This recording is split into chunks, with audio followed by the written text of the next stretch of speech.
let's talk about that, and I'll give 3 positives about this person. So they have to focus on that.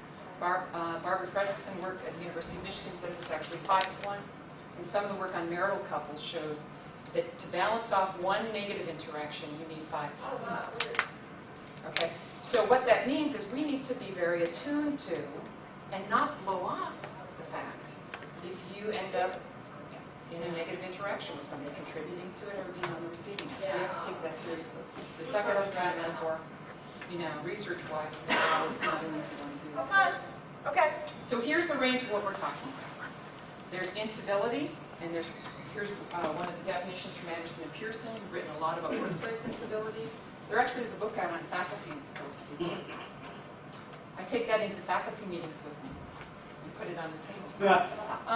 Whose book is that? Is that yours? Is that yours? No. Oh, whose book is it? That's Twale and DeLuca. They are from the University of Dayton in Ohio. Education professors.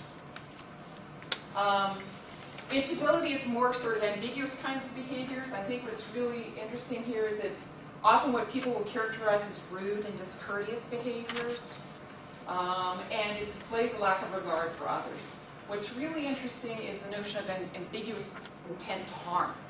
So someone may engage in a behavior, but it's not really clear that that was intended to harm or created, but you have that sort of, you're not really sure kind of thing.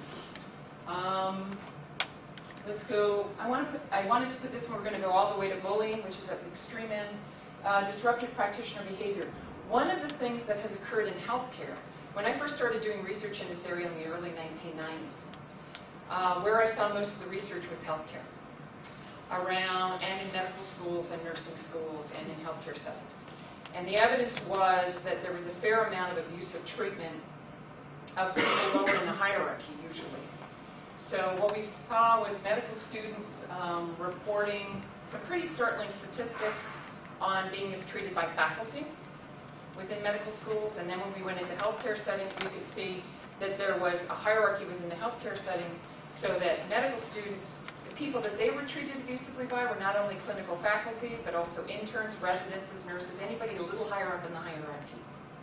So that healthcare has often been very much associated as a workplace with incivility and bullying. Now, the Joint Commission, which is the organization that accredits almost all of the healthcare systems in the United States, in January 2009, said now as part of the accreditation, you have to have policies and procedures in place to define and address what they call disruptive practitioner behavior.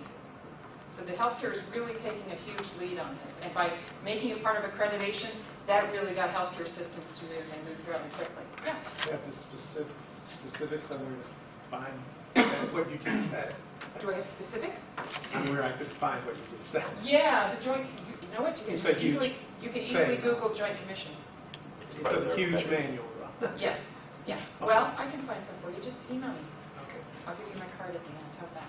Yeah. Was this connected with what happened recently in trying to assure that residents don't work so many hours that they're basically asleep while they're trying to treat their I think patients? that's probably another issue, but it probably does tie into some of the issues like medical error, for example, that type of thing. There are things within the medical training models that they're really questioning in terms of whether that's part of it's been maintained because historically that's what we've always done, and they're really starting to challenge that. And I think this is all part of the shift we're seeing in healthcare. For example, we've seen in healthcare the use of apology of patients when a medical error occurs. The VA was the first one in a healthcare system who started out by supporting the admission of medical error. So as soon as the medical error was recognized, the healthcare staff went to the patient, assuming the patient's alive.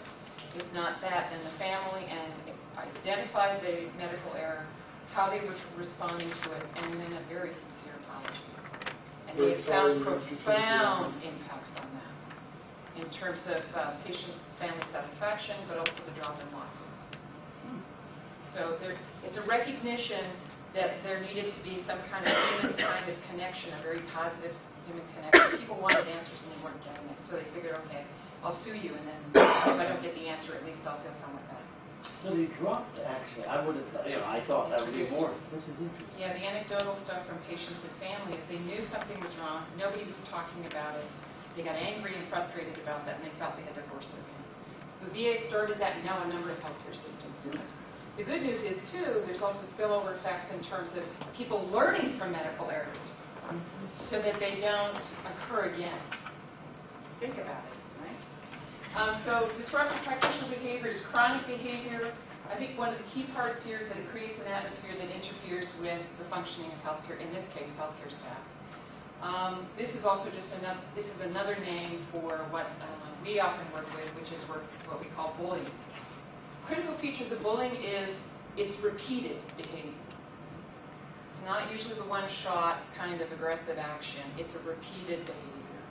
And it's usually an enduring behavior. And I'm going to share some data with you to show just how enduring, how ongoing it is, because it's pretty powerful, particularly in universities. And this is about, it causes issues for the individual, and it can ultimately contribute to a toxic work environment or a hostile work environment.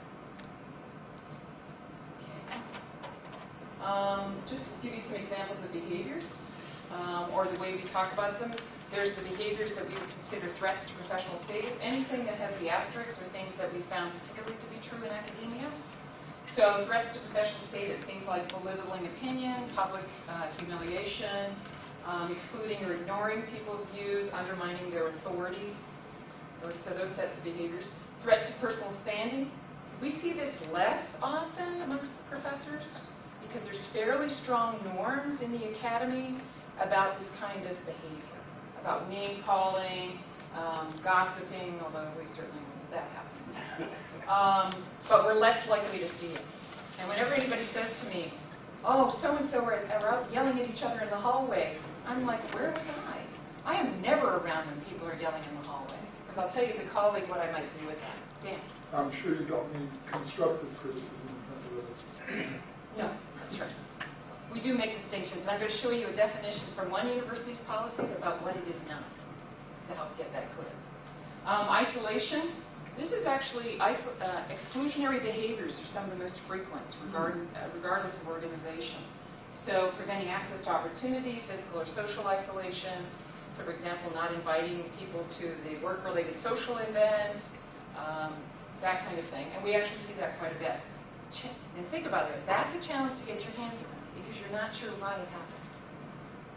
Some of these behaviors are quite overt, some of them are very covert, which makes it more of a challenge. Overwork, well, that's probably going to happen more and more. Where this one shows up is that it's disproportionate overwork in terms of it's being used as punishment or an attempt to intimidate.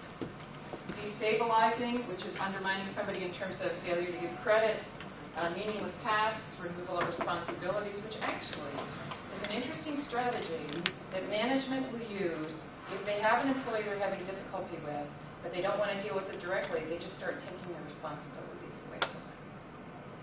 So it's actually been used as a disciplinary procedure.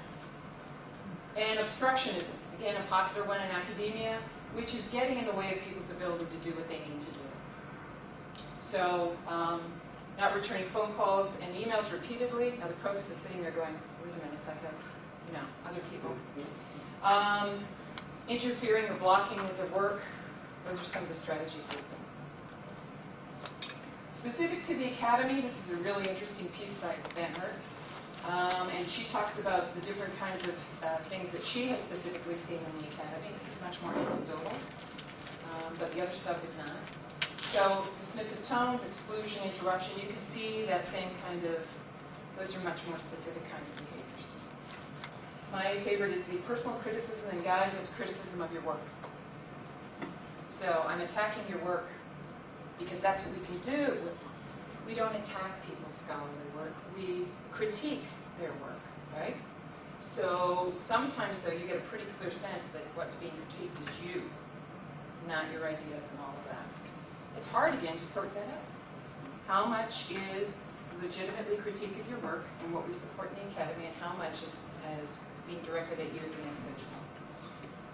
Now, what it is not, I really like this statement from Brock University in St. Catharines, Ontario, and they make a distinction